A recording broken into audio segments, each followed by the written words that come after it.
తీసుకొని ముందుకెళ్లాల్సిందిగా విజ్ఞప్తి. ఇప్పుడు మనల్ని ఉద్దేశించి మన శాసనసభ్యులు ఫైర్ బ్రాండ్ శ్రీ పైడి రాకేష్ రెడ్డి గారిని మాట్లాడాల్సిందిగా విజ్ఞప్తి.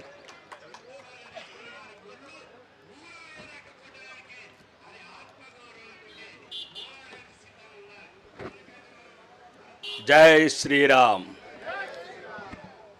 ఈరోజు రిటైర్డ్ ఉద్యోగుల పట్ల వాళ్ళ సమస్యల పట్ల ఏర్పాటు చేసిన సమావేశానికి దీక్షకు సోదరుడు కామారెడ్డి ఎమ్మెల్యే వెంకటరమణారెడ్డి గారు మరియు పెద్దలు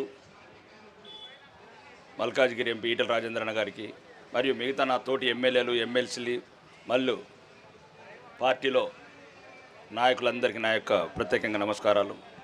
మరియు అలసిపోయి సొలిసిపోయి 35 ఏళ్ళు సర్వీస్ చేసి ఈరోజు ఎవరెవరేం మాట్లాడతారా, ఏమైనా ఉపయోగం ఉంటుందా ఉండదా అని చూస్తున్న రిటైర్డ్ ఎంప్లాయీస్ అందరికీ మరియు ప్రత్యేకంగా నా యొక్క నమస్కారాలు.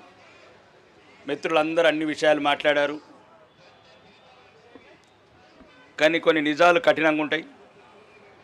ఇప్పుడు పెద్దలు చంద్రమౌళి గారు అన్నారు, మా ఓట్లు ఆ ఓట్లు అన్ని ఓట్లు కలిపితే 1 కోటి ఓట్లు ఉంటాయని. మరి 1 కోటి ఓట్లు ఉంటే అన్న 85% మున్సిపల్ కార్పొరేషన్ ఎట్లా వచ్చినాయి కాంగ్రెస్కు? మీ 1 కోటి ఓట్లుంటే మీరే అవుట్సోర్సింగ్ ఎంప్లాయీస్ కావచ్చు, రిటైర్డ్ ఎంప్లాయీస్ కావచ్చు, సర్వశిక్ష అభియాన్ కావచ్చు, లక్షలాది మంది నిరుద్యోగులు కావచ్చు.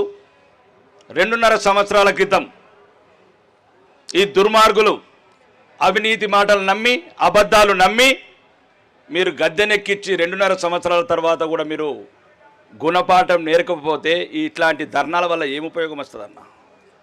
మాకు కంఠశోష, మీకు ఒక టైం వేస్ట్.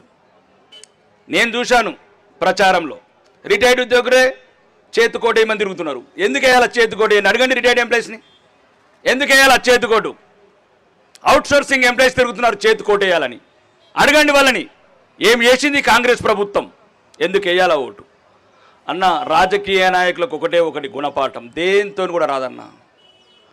ప్రజాస్వామ్యంలో అన్నిటికైనా పదునైన ఆయుధం, అన్నిటికన్నా మీరు ఈ ధర్నాలు కాదు, ఇట్లా కాదు, ఒక్క నిమిషం ఆలోచించండి అన్న. పోలింగ్ బూత్లోకి వెళ్ళినప్పుడు ఎట్లా భయపడతాడన్న? ఈరోజు రేవంత్ రెడ్డి గద్దెనెక్కిండు, అబద్ధాల కోరు, అవినీతి పరుడు, అహంకారి.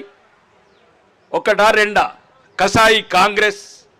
మీరే కాదు, రోజు మేము శాసనసభ్యులైన నుంచి మీరు తిరుగుతుంటే మా కళ్ళకే ఎరుపస్తున్నది. లాస్ట్కి మోసపూరిత ప్రభుత్వం ఈ 60-70 ఏళ్ళ వృద్ధులను కూడా వదలట్లేదు, ఇంక ఎవరిని వదులుతాడు ఈ రేవంత్ రెడ్డి అని. మీరు మళ్ళీ రాజకీయ క్షేత్రంలో జరిగే ఎన్నికలల్లో కాంగ్రెస్ పార్టీకి గుణపాఠం చెప్పాలంటే అందరికీ చెప్తున్న రాష్ట్ర వ్యాప్తంగా, దయచేసి మళ్ళీ మోసపోకండి.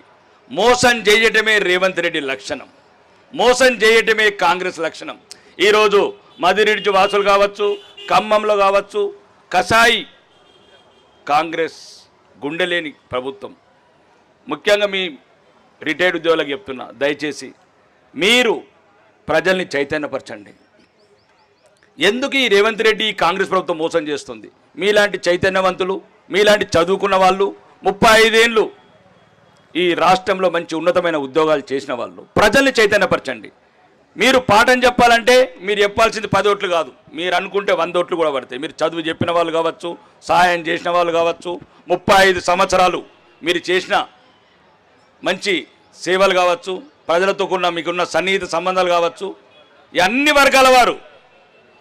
వర్గాల వారు కూడా ఈ సమాధానం చెప్పాలంటే ఈ రాజకీయ క్షేత్రంలో, ఈ ప్రజాస్వామ్యంలో ఉన్నది ఒకే ఒకటి, ఓటు అనే ఆయుధం. ఆ ఓటు మళ్ళీ అవి సర్పంచ్ ఎలక్షన్లు వచ్చిన వాడికి వేస్తారు, అవి మున్సిపల్ ఎలక్షన్లు వచ్చిన వాడికి వేస్తారు, రేపు ఎంపీటీసీ జడ్పీటీసీ ఎలక్షన్లు వచ్చిన వేస్తారు. మరి దానివల్ల ఈ ధర్నాల వల్ల ఏం లాభం? వాళ్ళు ఏమనుకుంటారు? మా పరిపాలనకు ఆమోదం వస్తున్నది అనుకుంటారు, వాళ్ళు పరిపాలించేదే సరైన విధానం అనుకుంటారు. కాదు, మీరు మోసం చేశారు. రిటైర్డ్ ఉద్యోగులతో పాటు అన్ని రకాల ఉద్యోగులని, అన్ని రంగాల ప్రజలని, పెన్షన్లు కావచ్చు, రేషన్ కార్డులు కావచ్చు, ఇందిరమ్మ ఇల్లు కావచ్చు, లేకపోతే తులం బంగారం కావచ్చు, అన్ని వర్గాల ప్రజలు కూడా మళ్ళీ మోసపోకుండా 2.5 సంవత్సరాల తర్వాత కూడా మీరు తీసుకునే నిర్ణయము, మీరు వేసే ఓటే కాంగ్రెస్ ప్రాణం పోస్తుంది. కాబట్టి ఈ వేదిక ద్వారా చెప్తున్న తెలంగాణ ప్రజలందరికీ, దయచేసి ఎవరెవరైతే ఇప్పుడు అసెంబ్లీలో వచ్చి మాతో ఏడుస్తున్నారో ప్రతి ఒక్క వర్గాలు వచ్చి మాతో ఏడుస్తున్నాయి.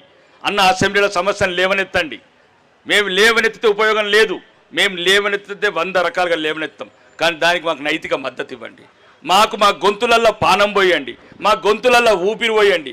అయితే మేము ఆ ప్రజా విరుద్ధమైన ప్రభుత్వాన్ని మెడలు వంచి మీకేవేవైతే ఉన్నాయో మీ సమస్యలు బరాబర్ అవసరమైతే మా ప్రభుత్వం రాబోయే భారతీయ జనతా పార్టీ ప్రభుత్వంలో మా ముఖ్యమంత్రి గారు ఎవరైనా ఇక్కడ కాదు సెక్రటరీ గారు సంతకం పెట్టాం, ఈ ధర్నా చౌకుల సంతకం పెడతామని చెప్తున్నాం.